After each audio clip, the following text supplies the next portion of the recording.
What's the deal, family? Welcome back to the Realest Action channel on YouTube. It's your boy Sean, and we here with another banger for y'all, man. So look,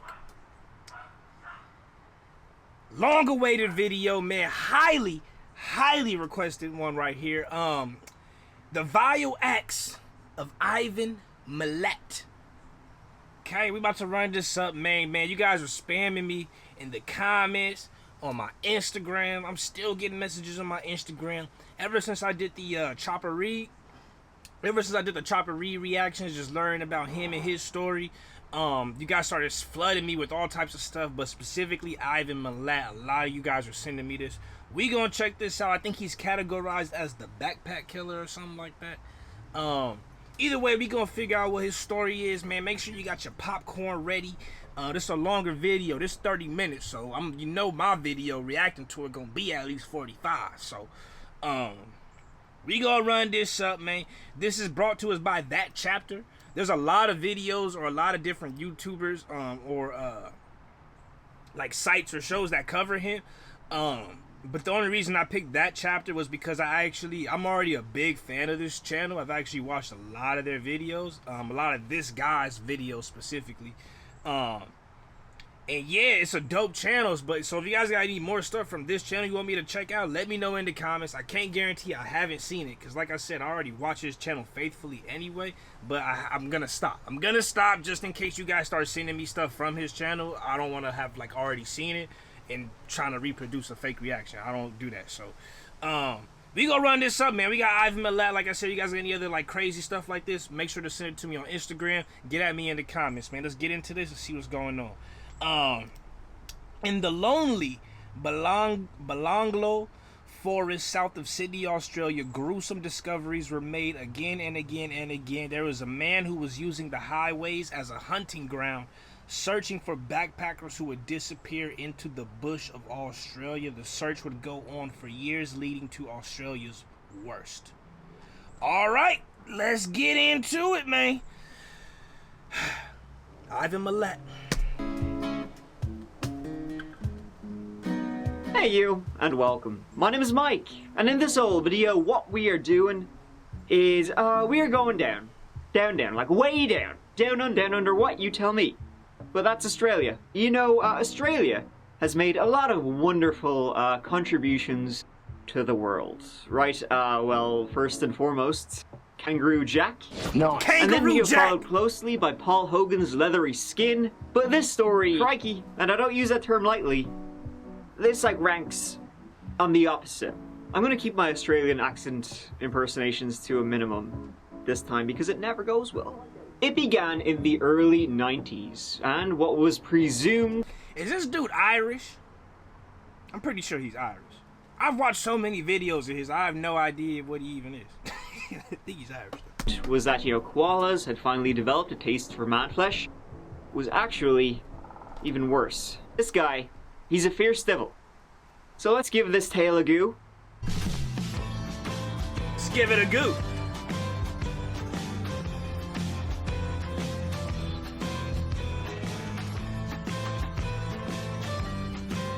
In late 1989, a man traveled to Australia. He was very excited to visit. He'd always wanted to go.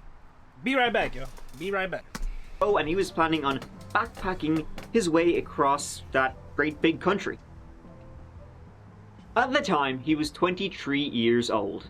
His name was Paul Onions, and he was from Birmingham, England. Paul Onions? He was just out of the Royal Navy and was looking for a fresh start. He first stayed at a modest backpacker hostel in Sydney's King Cross area, the heart of Sydney and where a lot of backpackers first go, and he was partying and living the good life. Sipping Fosters. I've lived in hostels before, and just let me say this. Be fucking careful, okay? Be fucking careful at a hostel. Just please. I've seen some crazy shit at hostels. Nothing's ever happened to me, but I've seen some crazy stuff, and just the environment's just a little weird, alright? You've never been in a hostel? Beware your first time, and if you've been before, please be careful. Anytime, if you go again, be careful. If you've been before, then you know. Even if I've been in good hostels before too, and I've been like, you know what I'm saying? So if you know, you know. eating Vegemite. Don't know what that is. It sounds Vegemite. disgusting. And just Sounds generally other Australian things. However, you know, as time flew by, right, and he was having a grand old time. His work visa was good to go. His wallet, not so much. And so after, you know, going around town looking for some casual work and being unable to get it, he was recommended to do what pretty much all backpackers do in Australia, do seasonal work, fruit picking. A few friends told him the best place for that sort of thing was in the Riverina area. Basically a big old agricultural area southwest of Wagga Sydney. Wagga. Wagga Wagga. Canberra. And so he was like, well, I've never picked fruit before, but you know what, I'll give it the good old college try. He was going to tum it and hope for the best. Now, I know little, being honest, about Australia, but I do know it's pretty big and mostly filled with nothing. Australia is incalculably large, so it was brave of Paul, and he didn't even know what was coming. Fuck them backwoods, bro. He Fuck set all that out shit. on the 25th of January 1990 and ended up on the side of a highway in Liverpool, outskirts of Sydney, and stuck the thumb out. It's hot, shockingly, in Australia in January, which is like the middle of summer in the southern hemisphere. So I'm sure that was some crack. So he popped into a little shop, was going to get a cold drink, and then he was just like randomly approached by this lad who came up and asked him if he needed a lift, asking where he was going. South. Same direction. And so they set off. This guy said his name was Bill. Big Bill. And he was full of questions for young Paul. Hell no. Somebody pick you up, asking you a bunch of questions. Bro, you don't know me, homie. You don't need to know. You don't need, that's tough, bro. Backpacking is weird. I'll never be able to be a person to be able to backpack. I'm too paranoid of a motherfucker, bro. I fucking man and off somebody before just because I think they gonna off me. So I gotta get them first. I'm too paranoid for all that. Backpacking and all that stuff, bro. Like, you know what I'm saying? For the people that do that, more kudos to you, bro. Nah, hell no. Just even thinking about it, hearing him, hell no. You asking me first? You need a ride, man? Man, I don't need nothing. Start asking all these questions, man. Who is you? You the feds? You the feds, bro? If you're not the feds, you a kidnapper, motherfucker. Hell no. Where are you from? Are you alone? Who knows you're here? We need you back, Mike. Exactly. Who knows They you're were here? yapping away. Anytime somebody asks if anybody does it, who knows you're here?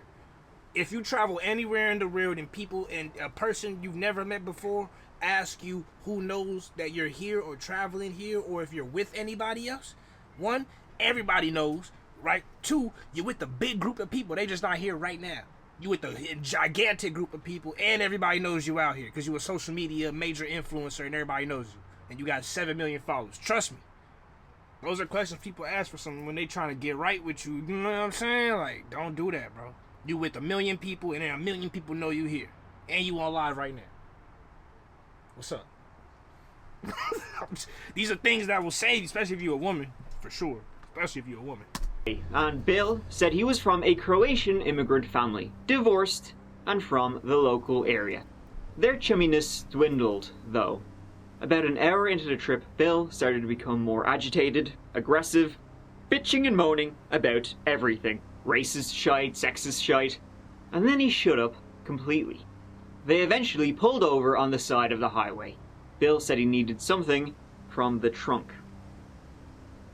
Paul, feeling like he did not want to be there with this Bill, he also got out, at which point Bill told him to get the fuck back in the car. Bill then produced a revolver and pointed his iron at Paul. This Bill then produced a rope. And, well, you can see where this is going. Paul, you gotta shoot me! He had some plums on him. He just somehow got out of the car and started racing through traffic on the highway, swerving and dodging cars. When he crossed the road, he turned and saw Bill smiling at him. Paul eventually flagged down a passing van, at which point, while stopped, Bill sprinted at him, lunged, and grappled Paul. They fought, and Paul somehow managed to get into the van, and they drove off, leaving this Bill behind. Terrified, as you can imagine. He went to the police, but nothing happened. They didn't have enough to track who this Bill was. Paul would stay in Australia for a while longer before returning home to England, still scarred by what happened and I'll what be could have. sick.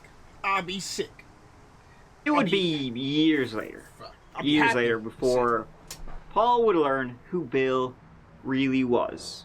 And who he really was, you probably guessed. That was Ivan Milat. Ivan Milat also thought he would give something the good old college try. Killing Paul Onions was his only survivor. Wow. Paul. Yo, Paul. You was cutting it mighty close there, Paul. God damn. Come on, Paul. Giving me anxiety and shit. 19th of September 1992, some folk on an orienteering course were out training in the beautiful Belangolo State Forest. Let me tell you about Belangolo, baby. Belangolo State Forest. Lots of pine baby. trees, and it's about an hour and a half south of Sydney. It's good for camping, maybe biking the trails, and other things too, as Ivan found out. The rest of the population started learning that Saturday, 1992. It was a lovely day, and the orienteers were deep in the woods when they began to smell something foul. Rotting meat. Maybe a kangaroo. Maybe even a wacky wallaby. Maybe a dingo. It wasn't. After they reported what they found, the police and detectives arrived that night, and the case of the backpacker murders began. The very next morning, a second body was found just 100 feet from the first. God. The two bodies would later be identified as those of British backpackers, 21-year-old Caroline Clark and 22-year-old Joanne Walters. Come on, man. They were both last seen the women. like where Paul had stayed in King's Cross on the women. 18th of April, Be careful. 1992, 5 months before they were found. They, like Paul, had been traveling looking for work. They had been reported missing in the British media, but they completely disappeared. Until now. It was very gruesome how they died. Joanne, she had been gagged and stabbed 14 times. Her spine had been severed, so she was paralyzed. She had no defensive wounds on her, and so it seemed like she might have been paralyzed before she was stabbed to death. Come Caroline on, bro. had been shot. She had been shot 10 times in the head. She was also paralyzed, and from the way she was laid out, it seemed like she had been used as target practice.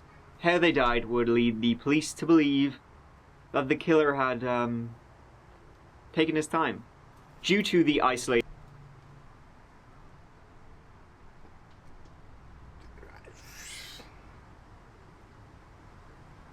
You know, I've seen and heard and, you know, I've literally seen, like, gruesome, like, gory, fucked up shit that happens in real life, right? Because this is shit that happens in real life. You shouldn't be afraid to see it. But hearing stuff never seems to, like, as much shit, crazy shit that I've seen and heard and experienced in my own personal life, nothing ever seems to just, it's always crazy to me. Just, damn! Area. The police thought whoever did this was likely a At this point, there's no MO. That's what's getting me. You know what I'm saying? There's no MO. It's like, okay, well, that one, he gagged her, broke her spine, and stabbed her 14 times. This one, it was fucking target practice and some other shit. You know, this other person, this is some whole other shit. He's just a tortured motherfucker. He's just like a torturing, demonic, destructive motherfucker. You know what I'm saying? He ain't, like, got even no MO. Like, he always does this, ties this, and takes off, like, 3 fingers. You know what I'm saying? He always slits the throat, takes off 3 fingers, and ties a little. It's just, you just reckless, bro. You just want to just cause destruction and fucking torture people and stuff. It's crazy, man. Stay safe out there, man. Always be wary of your surroundings, and be definitely wary of strangers, bro. Overseas, especially. Damn. local. No out of Forrester probably would have gotten in this far. Jewelry remained. No real robbery. Bullet casings were found too. Cigarette butts also. The killer took his time. Though the decomposition was intense, there was no sign of a sexual motivation to the murders, though one of the victims' underwear was missing. They were just killed for the heck of it. Over the next week, multiple searches would be done in the forest, searching for clues and maybe more bodies. None were found, nor really anything else.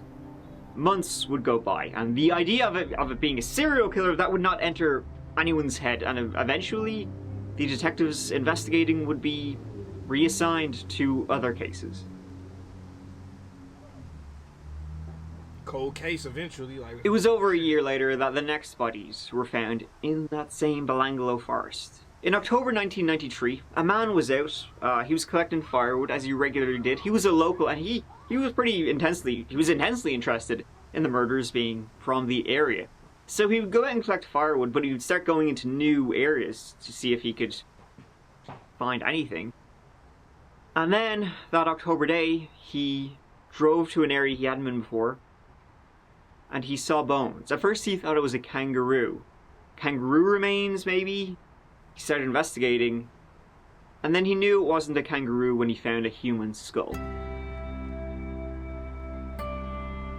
This was when Belanglo became big news, because two more had been found.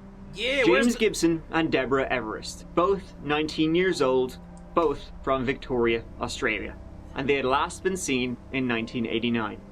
They had been hitchhiking and, well, vanished.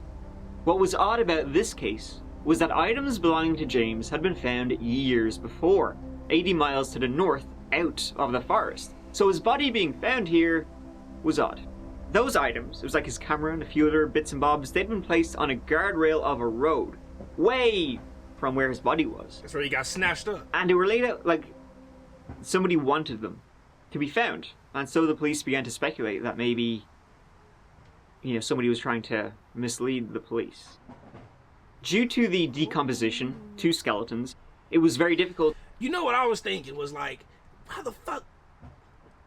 If it's just skeletons that are just out in the open that are easily visible, that means somebody had to have put them there, right? Because either that or it's like some weather pattern where, the dirt builds up and then rain comes in, washes out all the dirt. And so you have all this, whatever was buried is now exposed. That's the only way I could see that being, making any sense. Because that means if somebody didn't move the bones and literally placed them there from some other location, then either it's that situation or they were just laying there and just eventually decomposed to the point that it was just bones, right? But then they would be laid out like a body kind of still. So there's a lot of weirdness going on with that situation. But yeah, the fact that he probably placed them, it has to be.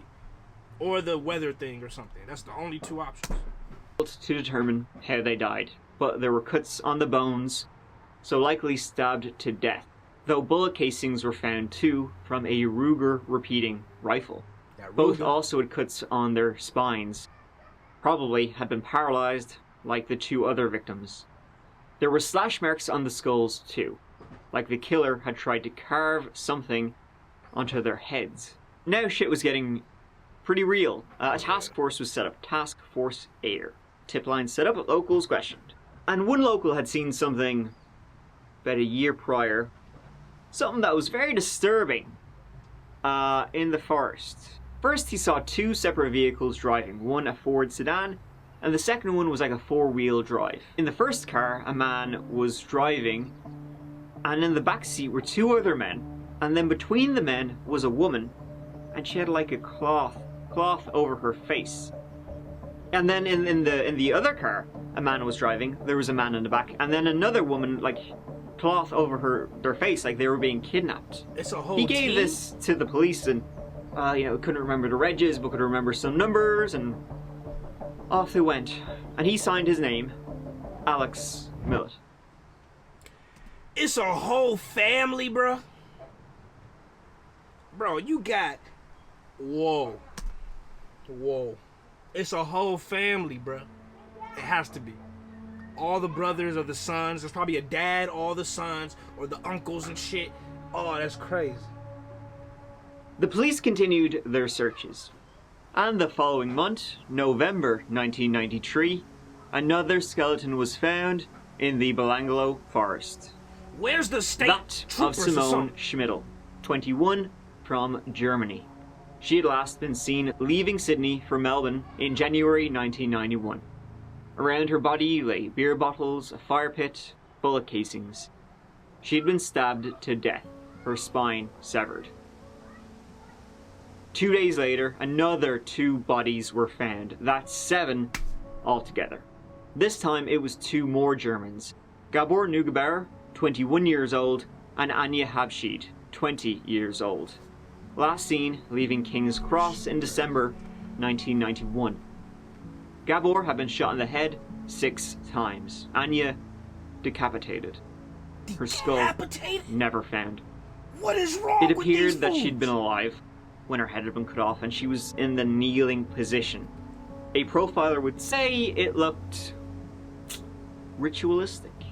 There was evidence of torture to both victims, all 3 victims, and they would later scrap that determination that there was no sexual motivation. It seemed like all the victims, both men and women, had signs of sexual assault on them. And it was around this time that Paul Onions, back on the other side of the world, started hearing too about the bodies in Belanglo. He even called to... He's the only plug. We need Paul to stay alive. I need Paul Onions to stay alive as long as possible. This is me. If I'm the lead detective of this, I need Paul Onions. I need Paul Onions in the office today. Okay? I need Paul Onions in the office today. I need a video. I need a FaceTime with Paul Onions right now. We need this to make sure this man is safe. I need Paul Onions right now. For real, bro. Paul, bro, you know, only they finding bodies every 18 hours. Come on, man, I need Paul. to report his attack again, but the police were so overloaded with tips it went unnoticed. Overloaded because 500,000 Australian dollars were offered for information leading to the arrest of the serial killer. Don't nobody know nothing except 37 Paul. detectives, if you can believe it, were working on this case full time. And that's when they started following an earlier lead, right? The Milat one. The Alex Milat, what he had seen. The witness to, well, quite a disturbing sight, he said. That really drew the police in, because they found not necessarily what he had seen suspicious, they found it a suspicious story to tell. They wanted to look at him. And he came from a very big family. So they decided to just take a look at the whole Milat family all together. They lived in the area. See, another Milat tip also came in, right? The girlfriend of a man who worked with Ivan Milat said, check him out. Wait, say that again? Also came in, right? The girlfriend of a man who worked with Ivan Milat said, check him out. Ivan worked at a concrete company. His brother Richard, too. Ivan also had a very dangerous criminal history.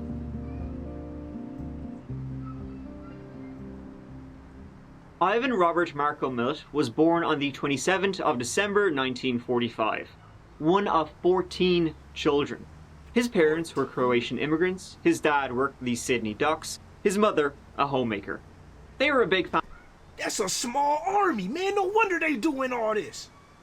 That's a small army of crazy motherfuckers. The parents, were disciplinarians, and I suppose with that many kids, you kind of have to be. But the kids, they weren't having it. Petty crime, robberies, that sort of thing. Out of the 10 boys in the brood, 7 were in trouble with the law. Crazy Ivan, he was mad into it. He grew more and more familiar with the insides of jails. Continued robbing, stealing, joyriding, Grand Theft Auto, that kind of shite. And the violence increasingly grew too.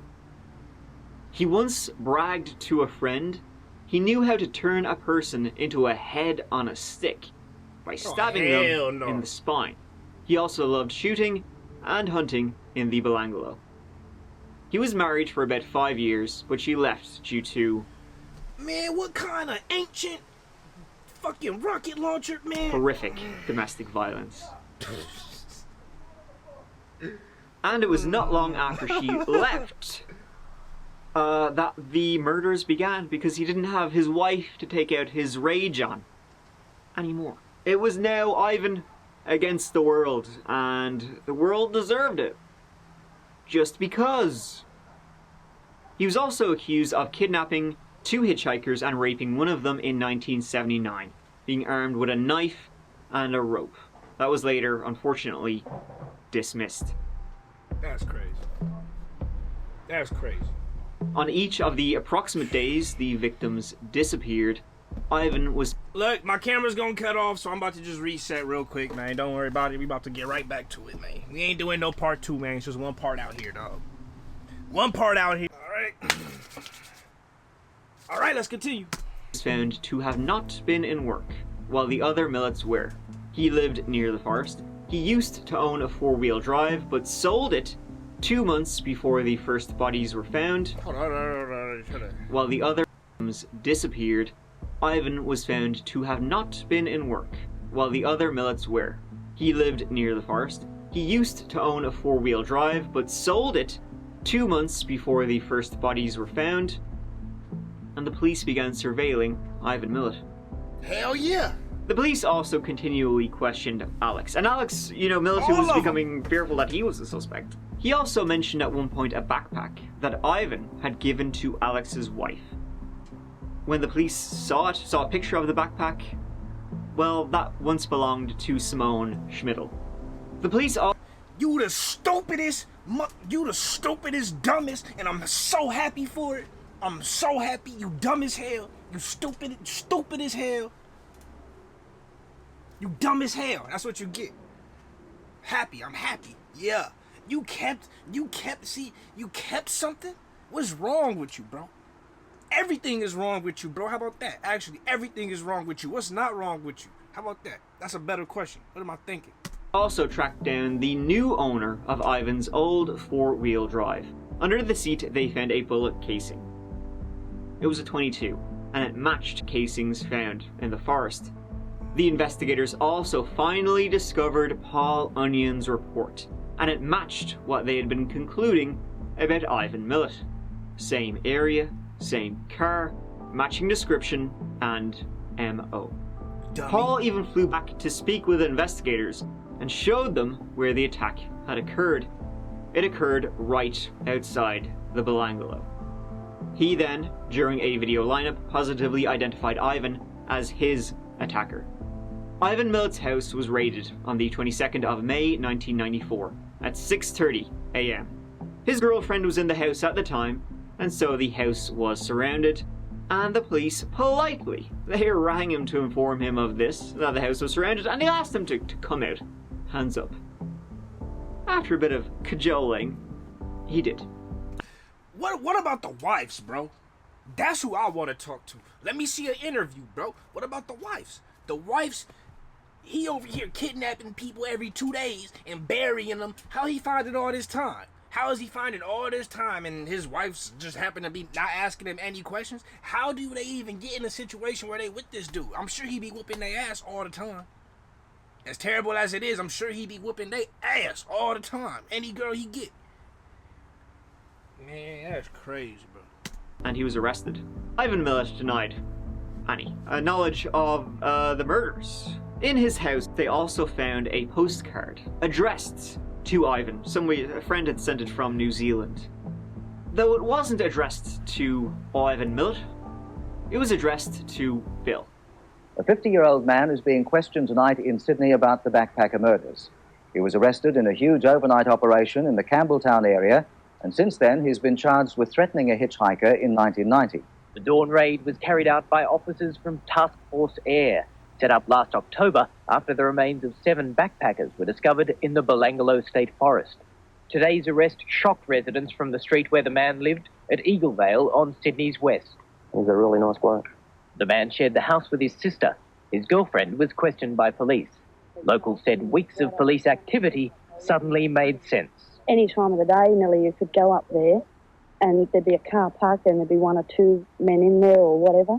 It's understood the MacArthur area has been under surveillance for at least 3 months. Just 6 months ago, police weren't discounting the possibility of finding more bodies in the Belanglo forest.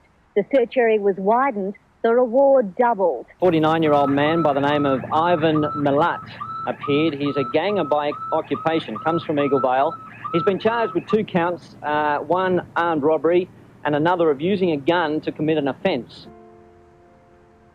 Okay, smart. They get him for the little shit. So Knives and weapons were found, items belonging to his many victims.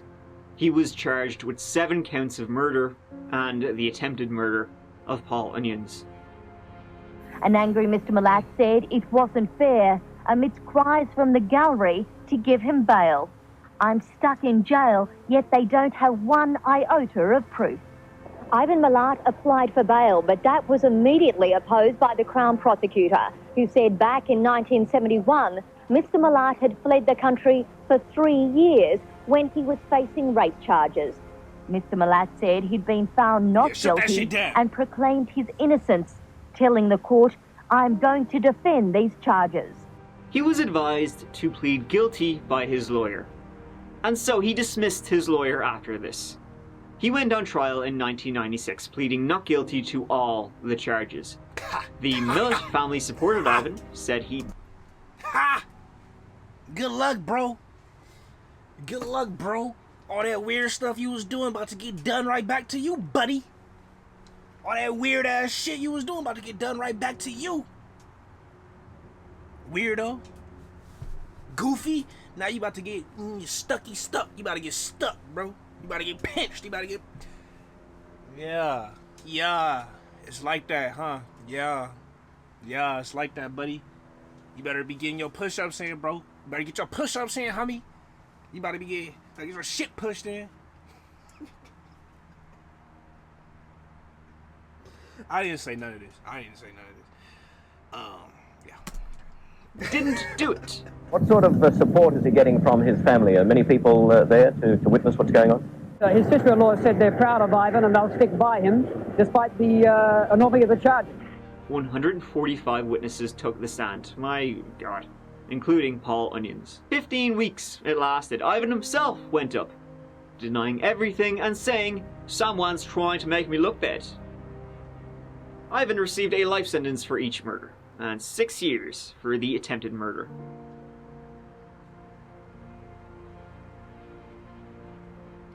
And there you have it. There aren't enough crikeys in the world for this disturbing... It's Australia's worst serial killer. Goof troop over here. Truly scary shit. Goof troop? And many suspect he did not act alone. In fact, I would say some are sure of it, judging by what he did. Like, most of his victims were in pairs. And so him being able to subdue them both at the same time. Exactly. That perhaps... I was hoping they could, you know what I'm saying? Like, I ain't gonna just let that slide either. Maybe one of his brothers was involved, maybe more. And then, you know, when you count what Alex said about seeing, you know, the cars and people in the cars and a kidnapping in the cars, you don't know what to believe. If that was true, well then there definitely must have been more people involved. Although if it was true, how did he not recognize his own brother? If he didn't see that, and it was false, then he was just incredibly stupid because he drew the police to his own family and his brother. And that wasn't the only murder in the Belanglo forest committed by a Milat. They just working on different agendas. What I'm trying to do here is just to corroborate what happened earlier this morning and the questions that I had asked him this morning. Yeah. Is it the case that you're not going to answer those questions about what happened? Yes. Now, I want to ask you some questions about that. Are you prepared to answer those questions? No. In 2012, Ivan's great-nephew Matthew Milat and a friend murdered a classmate. They were 19 years old. He was... I hate to say it, bro. Some people should not, like, reproduce, bro. Like, I don't know how I can say this. You know? Like, imagine you got two people who've consistently have made nothing but bad decisions their entire life, right? And I don't know if this is his family or not. It's just a random thought. But like two people who've consistently made terrible bad decisions, neither of them have educated themselves, lack of common sense, right? And those two people have a baby, there could be problems. they have 6 kids. Those 6 kids can have problems, man. You know? And clearly, whatever's going on, there's some gene somewhere up in there. There's a gene somewhere at the top of this family tree that is causing some instability in whatever, you know, when problems occur. There's mental irrationality and instability that's happening. There's some gene that's just there. And it sucks for the great nephews that they just have that gene, but man, it's tough out here. Tough. Trying to follow in the footsteps of his serial killer uncle. Which is also kind of weird because all of his family, or nearly all his family, say he's innocent. And he didn't do it. Matthew and his friend brought the victim, David, out to the Belanglo, where Matthew told him he was going to kill him and produced an axe. Matthew butchered the victim. The next day, before he was caught, Matthew was bragging to people about what he had done. Said, well, hey, I'm a Milat, and that's just what we do, lads. It's another chapter in the criminal story of the Milat family. The great-nephew of serial killer Ivan Milat. I wasn't saying it to be an asshole. I know what I'm talking about. Has been sentenced to at least 30 years in prison for murdering the teenager David Octoloni. He won't be getting out anytime soon. Only one of Ivan's family members ever publicly said Ivan is a real piece of shit. His brother Boris. The rest kept their mouths quiet. Man, they probably all got demons up in there. Ivan, you'll be happy to hear, he didn't have a great time in jail. As soon as he arrived, he got the 7 shades of shite kicked out of him. He also tried to escape and failed miserably. All his appeals were worthless. In 2009, he cut off his own little finger trying to force an appeal. That was just wacky as shit, not the actions of a sane individual, and the courts didn't look too kindly upon it. He later went on a hunger strike for 9 days, wasn't eating for 9 days. This wasn't due to any kind of appeal. He was doing it to get a PlayStation. He didn't get it, and he's dead now. Toasty, I'm sure. Shortly before he died, he gave his police a final interview. Well, he actually didn't give them jack shit. They had a final interview with him, and the reason why is because they are sure as shit that he is linked to a lot more disappearances and murders, unsolved 100%. cases, and they were trying to ask 100%. him, you're gonna die. Please just help us put some cases to bed. This was his answer. Having a bit of a chat to see whether we can shed any light and maybe get a bit of closure or for some families out there. How do you feel about that? Ivan. Yeah, that's a breath. It's okay. I'm just tapping you because I don't know if you're asleep or awake. I don't want to keep banging you on the arm. Because I don't believe anyone is so devoid of decency that they would take to the grave the knowledge and location of people's loved ones. The end result, Ivan, is that in 3 weeks or 3 months or however long you've got left on this earth, after you're gone, mate, and after, in years to come after we're all gone, everyone left is still going to believe that you were responsible for those 7 backpackers and probably for an abundance of others. I'd be certainly surprised if someone like yourself didn't want to put your 2 cents worth in, so to speak.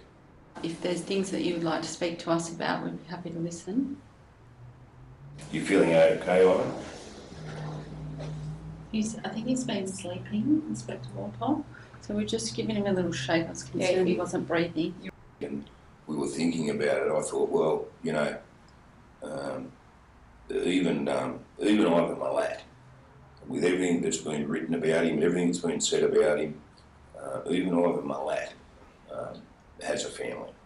Even Ivan Milat has a daughter. If you've got one religious bone in your body, you're gonna need. Said nothing, and he never ever admitted what he had done. He took it all to the grave. See, Ivan, he was diagnosed with esophageal cancer, and it was terminal. He died in October 2019 at 74 years of age. Not many tears were shed. Wow. The vile acts of Ivan Milat. Piece of shit. That's all I can say. You know what I'm saying? Piece of shit. Very different than Chopper Reed, who I still see as the anti-hero. You know? He the bad guy that only hurts bad guys. This dude, piece of shit. Alright? Anyways, let me know what you think of this video, that reaction. Wow. Send me some more stuff. That's it. Love y'all. Appreciate y'all. Stay safe out there, man. All that. Keep it real. Real is rare. Always reaches everyone. See you next time. Peace.